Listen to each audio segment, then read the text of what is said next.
The sky over Mount Nebo was blood-red at dusk. The people of Israel stood still as the great prophet Moses breathed his last breath. Thunder rolled from the heavens, not natural thunder, but the sound of divine transition. A young warrior named Joshua, son of Nun, stood by the mountain's edge, his heart pounding like the war drums of Canaan. The mantle had fallen to him. A soft wind whispered ancient words, "Be strong and courageous. I will never leave you nor forsake you." These were not just words, they were a command and a covenant. Two shadows moved silently under moonlight. Spies from Israel, agents of heaven, crept into the fortified walls of Jericho, the crown jewel of Canaanite defense. Its walls were thick enough to race chariots upon, and its gates guarded by warriors painted in gold and bronze.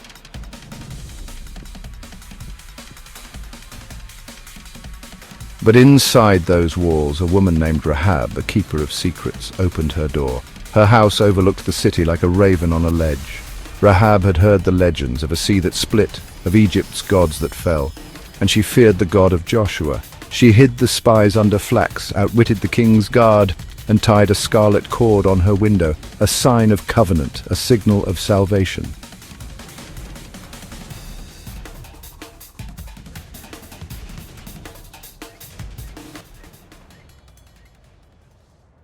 The Jordan was swollen, angry and unyielding. Its waves whispered mockery to the children of Israel.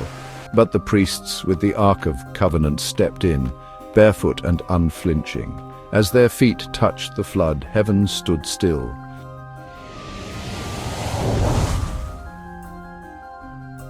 The waters heaped up miles away at Adam, and the riverbed became dry as desert bones. 12 stones were lifted, one for each tribe, testimony to generations unborn. Heaven had parted time and space.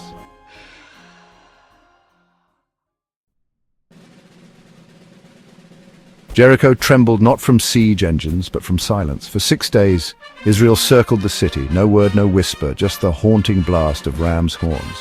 On the 7th day, 7 times, they marched. Then the shout came, a roar not just of voices, but of faith and fire. The walls cracked like eggshells struck by divine lightning. Jericho fell, not to human strategy, but to heaven's unseen sword, and Rahab's window, still marked red. Joshua led Israel like a storm across the map of Canaan.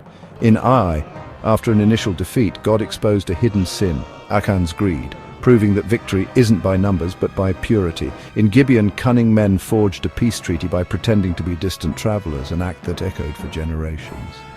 The sun stood still in the valley of Ajalon as Joshua battled a 5-king alliance. Time itself obeyed the prayer of a warrior.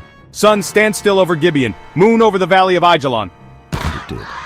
The kings of Jerusalem, Hebron, Jarmuth, Lachish, and Eglon hid in a cave. Joshua rolled a stone over the entrance, a tomb of kings, and later brought them out, defeated and bowed. With every conquest, the ancient map of Canaan shifted.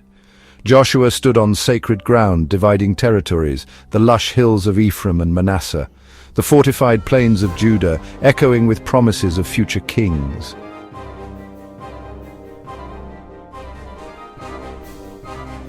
The prophetic lands of Naphtali, Dan, Zebulun, and Issachar, soon to birth judges, prophets, and warriors. In his old age, Joshua called the people, his eyes still sharp with fire. "Choose this day whom you will serve, but as for me and my house, we will serve the Lord."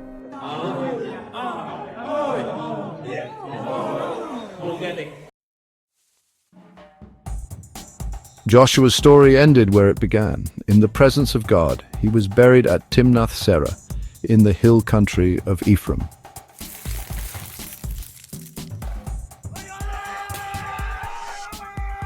But his shadow still walks through history, where kingdoms rise and fall and battles rage beyond sight.